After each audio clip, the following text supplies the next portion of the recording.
The city was a graveyard, buildings lay shattered, monuments reduced to rubble. The stench of decay filled the air, a grim reminder of the horrors that unfolded. We had fought our way to the supposed safe zone, fueled by hope that crumbled the moment we arrived. The safe zone was overrun, a scene of unimaginable carnage. Our hearts sank, the last vestiges of optimism extinguished. The faces around me mirrored my despair.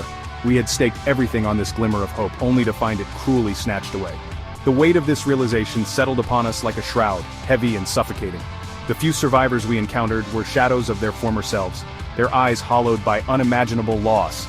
The world we knew was gone, replaced by a nightmare we couldn't wake from. We were adrift in a sea of chaos, the rules of civilization washed away by the tide of the undead. Our fight for survival had just become infinitely more desperate. With each passing moment, the line between hope and despair blurred.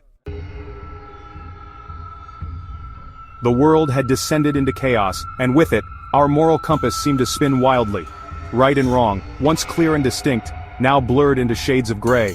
Every decision felt heavy, every action potentially carrying life or death consequences.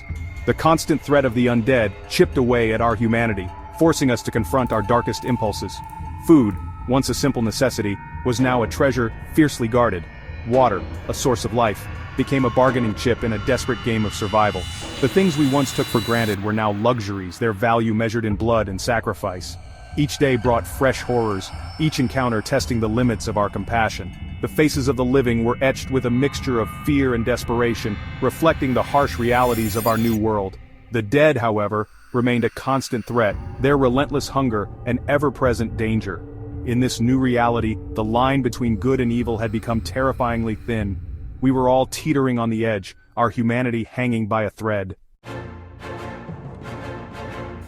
Every day we were faced with agonizing choices, a cry for help in the distance, a stranger begging for shelter. To intervene meant risking our own lives, our dwindling supplies. To turn away, however, meant condemning another soul to a horrific fate. The burden of these choices weighed heavily upon us. Some argued for compassion, for clinging to the shreds of our humanity by helping those in need. They believed that every life saved was a victory against the encroaching darkness. Others, hardened by loss and driven by self-preservation, argued against taking on additional risks. They believed that every mouth we fed, every person we sheltered, diminished our own chances of survival. These debates were raw, fueled by fear and desperation. There was no right answer, only impossible choices with potentially devastating consequences. Each rescue attempt was a gamble. Each success was a testament to our fading humanity. Each failure left an indelible stain on our souls. Trust, once a pillar of our society, had become a dangerous commodity. The world was filled with predators, both living and dead. Sharing information, resources, or even a moment of vulnerability could have deadly consequences. Every new face was met with suspicion. Every offer of help scrutinized for ulterior motives. Betrayal lurked in the shadows, ready to pounce when our guard was down. We had seen friendships shattered, alliances broken, and lives lost because of misplaced trust. The fear of being deceived, of being used, gnawed at our insides, poisoning our ability to connect with others. We learned to read the subtle cues of deception, to detect the faintest whiff of malice.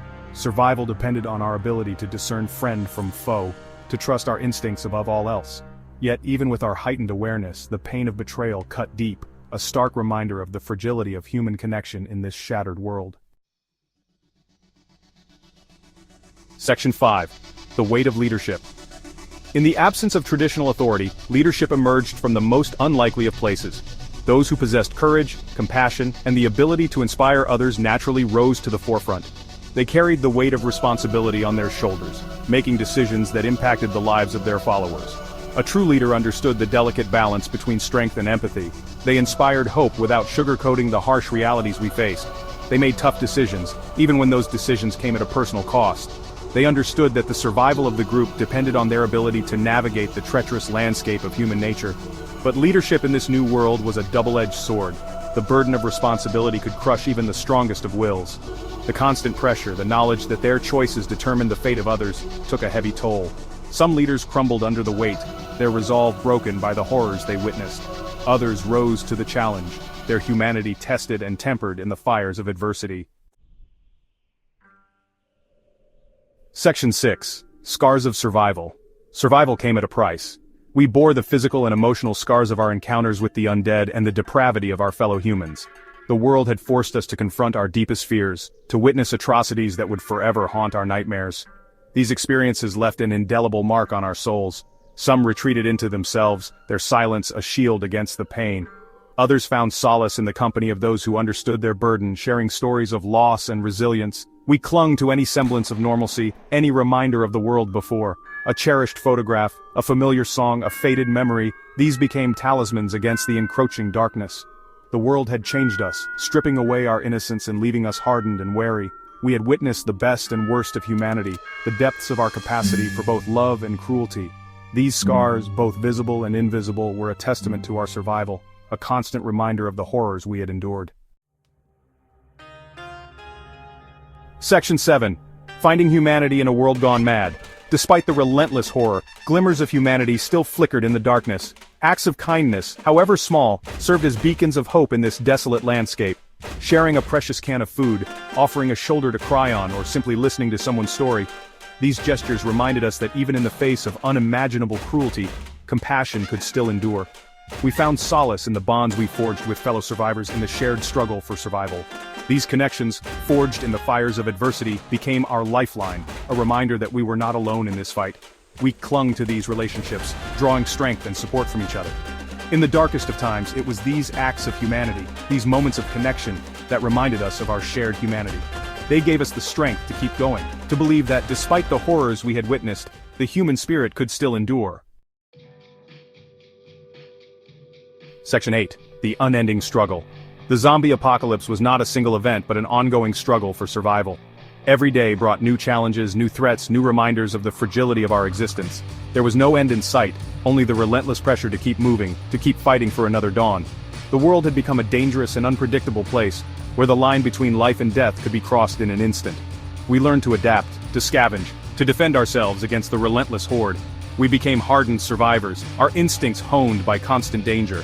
Yet, even as we embraced our new reality, a part of us yearned for the world we had lost. We clung to the hope that one day, somehow, we might rebuild what had been destroyed. Until then, we would continue to fight, to survive, to honor the memory of those we had lost by protecting the precious flame of humanity.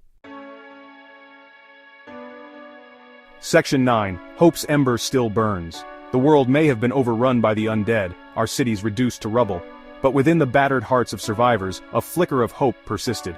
It was a fragile ember, easily extinguished by despair, yet it refused to be snuffed out. It was this hope that kept us going, that fueled our will to survive. It was the belief that even in the darkest of nights dawn would eventually break. We found hope in the resilience of the human spirit, in the acts of courage and compassion that illuminated the darkness. We found it in the laughter of children, the stories shared around a campfire, the quiet moments of connection that reminded us of our shared humanity. The fight for survival was far from over, but as long as hope remained, we knew we could face whatever horrors awaited us. For it was in the darkest of times that the human spirit shone brightest, a beacon of light in a world consumed by shadows. And as long as that light flickered, we knew that even in the face of unimaginable darkness, we could endure. We would survive.